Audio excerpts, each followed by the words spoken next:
Hello friends, ఈ వీడియోలో వస్త్రాన్ని డిఫరెంట్గా ఎలా ప్రిపేర్ చేయాలో చూద్దామండి. మనకు దేవీ నవరాత్రులు వస్తున్నాయి కదా, అప్పుడు ఇలాగా డిఫరెంట్గా చేసుకొని మనము వస్త్రాన్ని అయితే సమర్పించవచ్చు. ముందుగా పత్తిని తీసుకొని చిన్న చిన్న పీసెస్గా తీసుకోవాలి. ఇలా తీసుకొని రెండు చివర్లను కలిపి మనము ఒత్తిలాగా ప్రెస్ చేసుకోవాలండి. ఈ విధంగా మనము కొన్ని చేసుకోవాలి. లెంత్ అనేది మనము చూసుకొని చేసుకోవడమే.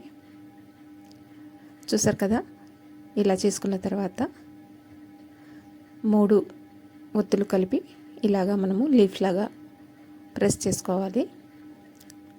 తర్వాత అటొకటి ఇటొకటి కూడా పెట్టుకొని మనము ఇలా ప్రెస్ చేసుకోవాలన్నమాట. మనకు ఇట్లా ఈ షేప్లో వస్తుందండి. ఈ విధంగా మనము కొన్ని చేసుకోవాలి.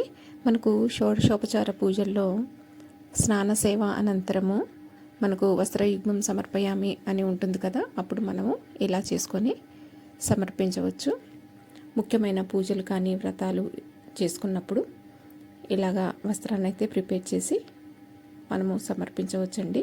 తర్వాత మనము అన్ని పెటల్స్ని నీట్గా సెట్ చేసుకొని కింద కొంచెం మనము బారుగా వచ్చేలాగా పత్తిని పెట్టుకొని ప్రెస్ చేసుకోవాలి. ఎందుకంటే అన్నీ ఇలాగా మనము జాయింట్ చేసుకోవాలి కదా.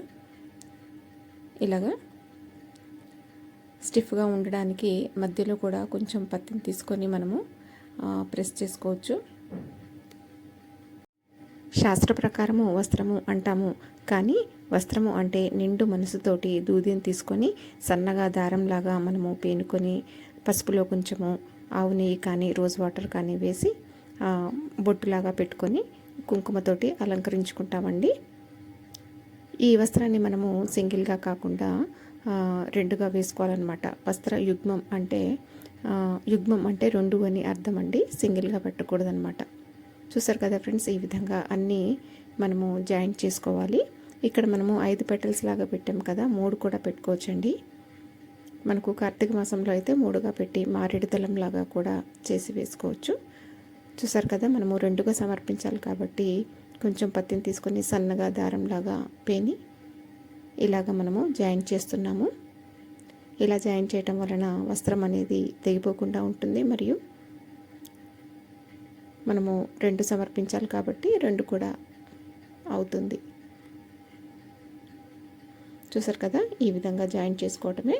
మనము చక్కగా పసుపుతోటి పెట్టుకొని కుంకుమతో అలంకరించి సమర్పించుకోవచ్చు. ఇంకా మీ ఐడియాతోటి మధ్యలో లాకెట్ లాగా కూడా చేసి జాయిన్ చేయొచ్చు.